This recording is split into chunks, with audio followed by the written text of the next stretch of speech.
Once I was a soldier, and I fought on foreign sands for you. Once I was a hunter, and I brought home fresh meat for you. Once I was a lover, I searched behind your eyes for you. And soon there'll be another to tell you I was just a lie. I mean, I certainly don't need a house this big, but I can't. I just love this view. Yeah. Okay. All right, guys, coming in. Thank you. You gonna open the door?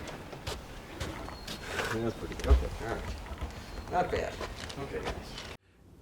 I realize when people laugh, it's kind of like an adrenaline rush kind of thing. It's just so rewarding that you can walk into a room and ring a puppet and make people laugh.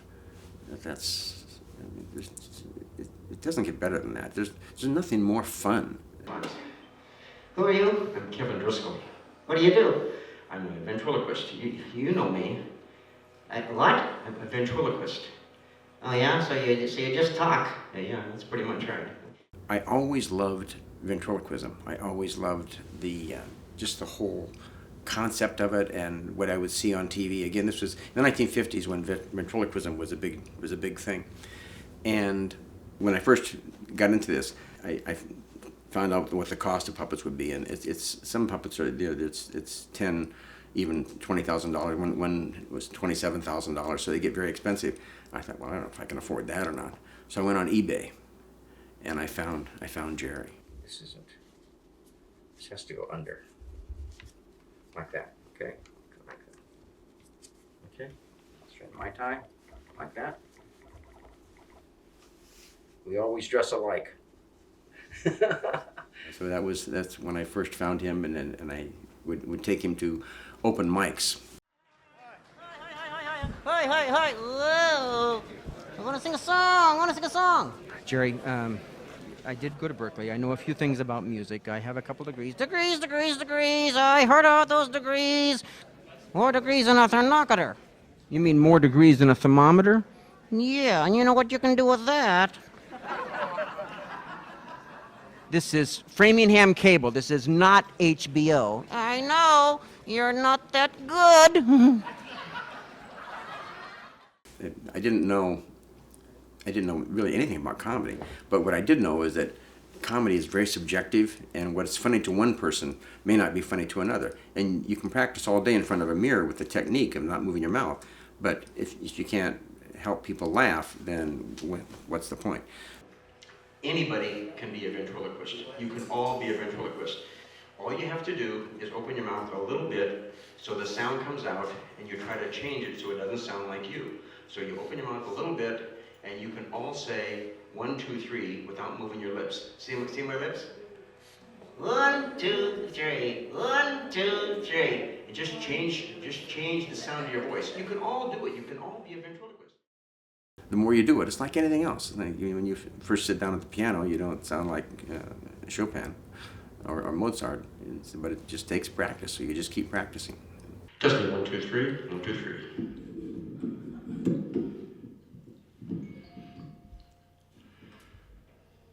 Actually, you should not be able to see my lips. Some people hide like this, so they hide behind the microphone. Testing 1, 2, 3. 1, 2, 3. Is that too loud?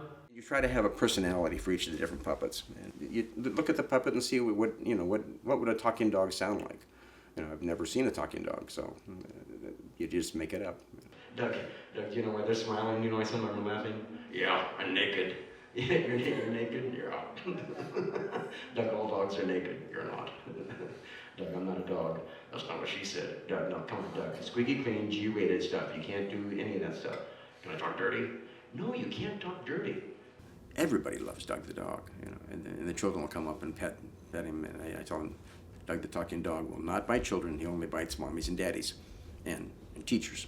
Doug is, well, he's a bit unique. Now, when I'm Paul Revere, there's no historical proof that Paul Revere actually had a talking dog, but if he did, it might look and sound like Doug the talking dog.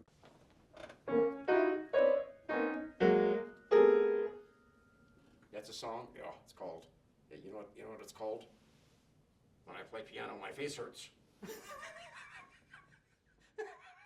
the song. I have a 2 o'clock performance, so I will send the invoice and W-9 later tonight.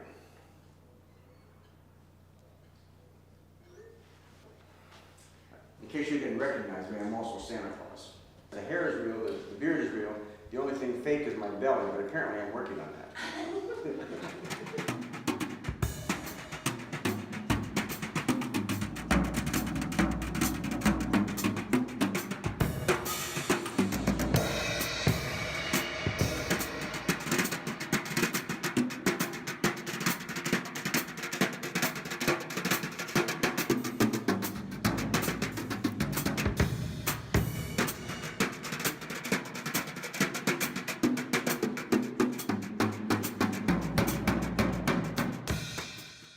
Now, again, remember I said you can make a puppet out of almost anything?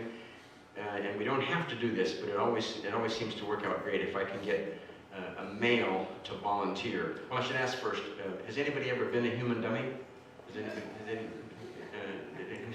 Every day? Yeah, I wanna sing with a lady. What? I wanna sing with a lady. I wanna sing with Helen. What? No, you can't do that. She didn't volunteer. I want to sing with Helen. And if you can bring the people in to a more interactive experience, it's a lot more fun. Can I put this on? Oh, the baby never looked so good. Your husband now, look at you.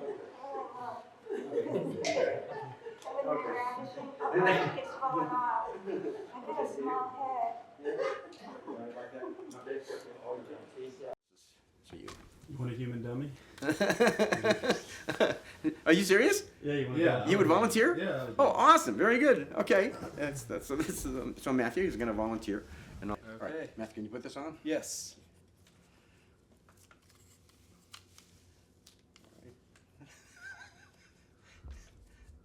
Is that right? Yeah, looks great. Okay. Yeah.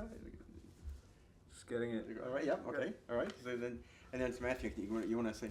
Can you say hi to the Hello. to the cameraman? Hello. Hi! Oh yeah! Oh yeah! I want to look ridiculous like you. What? I want to look ridiculous like you. You look ridiculous with that long hair. Oh yeah! I only perform for children, but children ages 2 to 102. And I use different puppets. So, for example, I would never use Jerry for a 2-year-old because it's 40 inches tall and it would scare the child. It even scares some adults. For the older adults, I'll bring out my Charlie McCarthy puppet.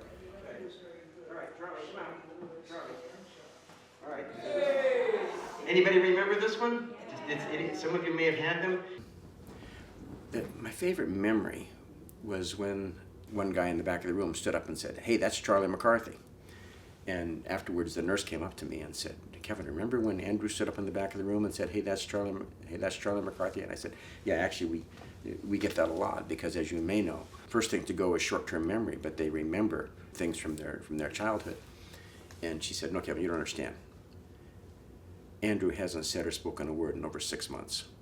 So that ability to just, bring someone out into the, and so they recognize themselves and they recognize the fun. And the fact that just some little puppet would do that. I mean, and I get to do this.